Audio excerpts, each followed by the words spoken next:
kita mengucapkan minal aidin wal faizin. Ini diantaranya yang sering kita ucapkan. Apa arti aidin? Aidin itu artinya kembali suci, suci dari noda dan dosa. Karena begitu janji Allah lewat lisan Rasulullah tentang ibadah puasa yang kita kerjakan, bahwa dosa-dosa kita diampuni oleh Allah Ta'ala. Itu maksud dari aidin, kembali suci. Al-faizin itu artinya adalah kemenangan. Menang dari apa? Menang dari musuh bebuyutan kita, yaitu hawa nafsu. Siapa musuh kita? Syaitan. Maka disebutlah kita menang. Jemaah tamu-tamu Allah yang berbahagia. Tapi dua kata ini, aidin, kembali suci, faizin, yang artinya menang, ini jadikan sebagai harapan, bukan sebuah pengakuan. Saya ulangi, aidin, faizin, ini adalah harapan, bukan pengakuan. Artinya begini, jangan mengaku-ngaku sudah benar-benar suci, jangan mengaku-ngaku kalau kita ni benar-benar sang pemenang. Apa sebab? Karena sampai hari ini belum ada laporan dari Allah Ta'ala kalau kita ni benar-benar bersih, benar-benar suci, dan betul-betul menjadi sang pemenang. Belum ada laporan dari Allah Ta'ala. Allah Ta'ala pun tak utus malaikat menyampaikan itu kepada kita. Maka usah ngaku, tapi berharaplah terus. Kalau ngaku-ngaku suci, ngaku-ngaku menang, itu sok-sokan namanya. Jemaah tamu-tamu Allah yang berbahagia, ada mungkin orang, semoga tak termasuk kita, dia puasa 3 hari aja. Pembukaan, pertengahan, penutupan. Tarawih pun 3 malam. Pembukaan, pertengahan, penutupan. Tiba-tiba tang Syawal, mari kita merayakan kemenangan. Menang apa pula nama macam itu tu? Puasa tak ada, tarawih tak ada, tiba-tiba menang. Kalau saya pinjam istilah Prabowo, sorry apalagi tak puasa sama sekali, tak tarawih sama sekali, tak ada baca Quran, menang macam itu tu? Tidaklah. Suci macam itu tu? Tidak. Jangankan yang tak puasa, yang tak tarawih, yang tak baca Quran, maaf ni jemaah, awak yang sudah bertungkus lumus, tunggang langgang, lintang pukang, entah suci entah tidak kita, entah menang entah tidak. Ini mohon maaf saya tersinggung, bukan maksud merendahkan. Bertungkus lumus awak, lintang pukang beribadah Ramadan kemarin, suci kita entahlah, menang kita pun tak tahu. Jadi usah ngaku-ngaku jemaah. Ini harapan ini. Harapan kita iyalah hendaknya kita suci kan. Harapan kita benar-benar menanglah hendak kita. Jemaah. Oh jemaah. Jemaah kalau saya panggil tolong nyaut. Ciri khas saya kalau ceramah subuh sering memanggil jemaah. Kenapa dipanggil Pak Ustaz? Supaya tak tidur. Yang nunduk-nunduk tu saya percaya betul. Kadang-kadang hilang kadang tu. Dengan dipanggil, yuk katanya, tak jadi tidur. Jemaah, masuk kaji nampak. Coba maaf ini memandang kita ke belakang Ramadan kemarin. Kita cek beberapa buah amal kita. 1, cek baca Quran kita. Ingat-ingat lagi. Mengapa kita mungkin waktu baca Quran bulan Ramadan kemarin mungkin agak cepat. Lalu ketika baca tak kita tadaburi ayatnya. Baca macam itu aja. Bahkan mungkin ada kita baca Quran sambil balas WA, tulis WA, sambil posting. Mungkin ada kita waktu baca Quran di bulan Ramadan kemarin sambil tertidur. Kalau macam itu baca Quran kita menang kira-kira kita atau kalah itu? Suci kita dengan baca Quran seperti itu atau tidak? Coba ingat lagi. Tapi saya mohon maaf, ini bukan masuk merendahkan, termasuk penceramah juga ini. Kedua, coba ingat tarawih kita. Kalau agak pendek bacaan imam, cepat, itu senang hati rasanya. Tapi kalau agak panjang bacaan imam, lama selesainya, agak kurang sedap perasaan kita. Kalau macam itu tarawih, suci kita itu. Kalau macam itu tarawih kita, kira-kira menang kita itu. Memang tiap malam kita tarawih, tiap malam memang sampai witir. Tapi itu kadang-kadang yang terjadi. Kurang khusyuk lah, macam-macam. Coba ingat lagi puasa kita. Puasa kita diganggu oleh lisan kita.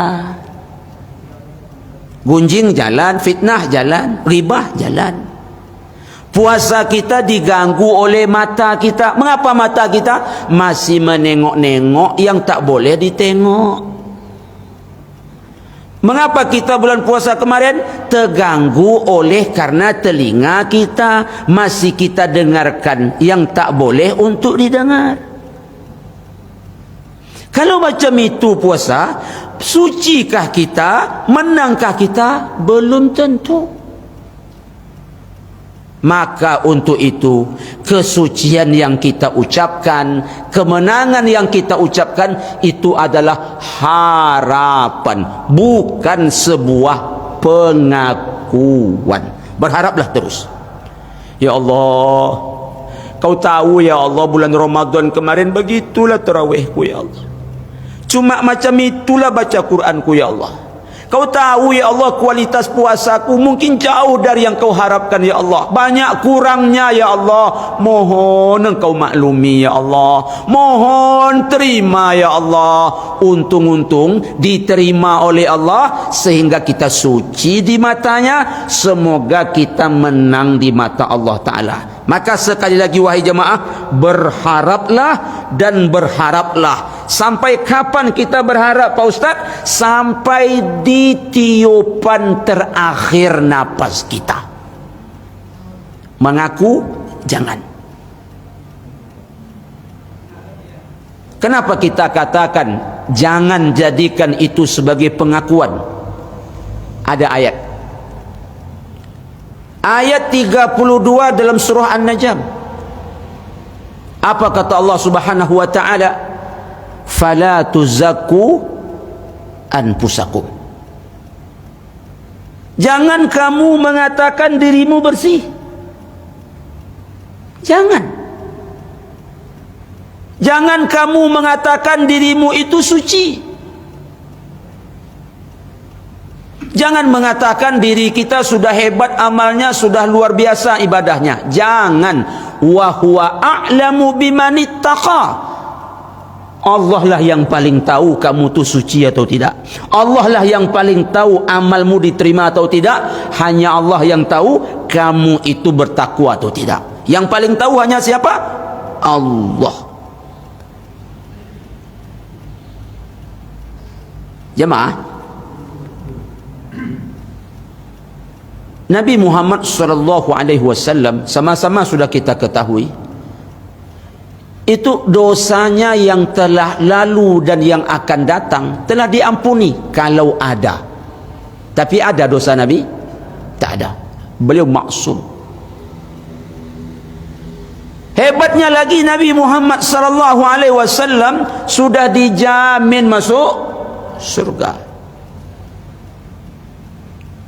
Pernahkah Nabi merasa paling bersih? Pernah jemaah? Tidak. Tidak pernah. Pernahkah Nabi merasa sudah banyak amalnya? Tidak pernah. Ada satu doa di antara sekian banyak doa yang sering disampaikan oleh baginda Rasulullah kepada Allah Ta'ala. Hebatnya lagi, doa ini beliau baca kapan? Dalam sujudnya. Kita kan sudah mengaji nih dari ustaz-ustaz kita yang lain. Memangnya ada apa ketika sujud? Posisi kita dekat kepada Allah. Aqrabu ma yakunul abdu ila rabbih fahuwa sajid. Posisi seorang hamba sangat dekat kepada Tuhannya kapan? Waktu sujud. Sehingga apa perintah Rasulullah saat sujud? Fa'aksirud du'a, banyak-banyak berdoa. Wa iza sa'alaka ibadi anni fa inni qarib. Maka apa doa Nabi waktu sujud itu? Saat-saat seorang hamba dekat kepada Allah itu, kita simak jemaah. Ini doa Nabi sahih, riwayat Imam Muslim. Allahumma ighfirli zambi kullah. Ya Allah, ampuni dosaku semuanya. Macam banyak dosa aja Nabi, padahal tak ada berdosa. Tapi apa doa beliau? Allahumma ighfirli zambi kullah. Ya Allah, ampuni dosaku semuanya ya Allah. Dari doa ini pahamlah kita kalau Nabi tak merasa paling bersih, merasa punya ada dosa, merasa punya ada silap salah, makanya boleh bermohon seperti itu. Hebatnya lagi jemaah, Nabi rinci dekahu wajillah, dosa yang kecil ya Allah sampai yang besar. Yang mana yang kecil dosa Nabi? Tak ada. Yang mana yang besar dosa Nabi juga tak ada. Tapi begitu pohon beliau kepada Allah, yang kecil ampuni semuanya, yang besar juga ya Allah ampuni semua. Masya Allah. Apalagi kata Nabi dalam sujudnya itu, wa awwalahu wa akhirah, dosa yang dulu ya Allah sampai yang sekarang. Dulu yang mana? Sekarang yang mana? Tak ada. Wa alaniyahu wa sirah, yang kulakukan terang-terangan ya Allah, dan yang kulakukan sembunyi-sembunyi ya Allah ampuni semua. Kapan Nabi buat dosa terang-terangan? Kapan Nabi buat dosa sembunyi-sembunyi? Pernah? Tak pernah. Tapi begitulah harapan beliau. Allahu Akbar. Jemaah, yang paling pas dan pantas membaca doa itu siapa? Betul, kita. Karena kita belum tentu suci, maka yang paling pas membaca doa itu kita. Coba kita cek doa tadi. Allahumma ighfirli zambi kullah. Ya Allah, ampuni dosaku semuanya. Cocok? Macam tak cocok kayaknya. Diam aja jemaah. Allahumma ighfirli zambi kullah. Ya Allah, ampuni dosaku semuanya. Cocok? Memang banyak dosa kita jemaah. Kitalah yang paling pas, pantas, cocok membaca doa itu.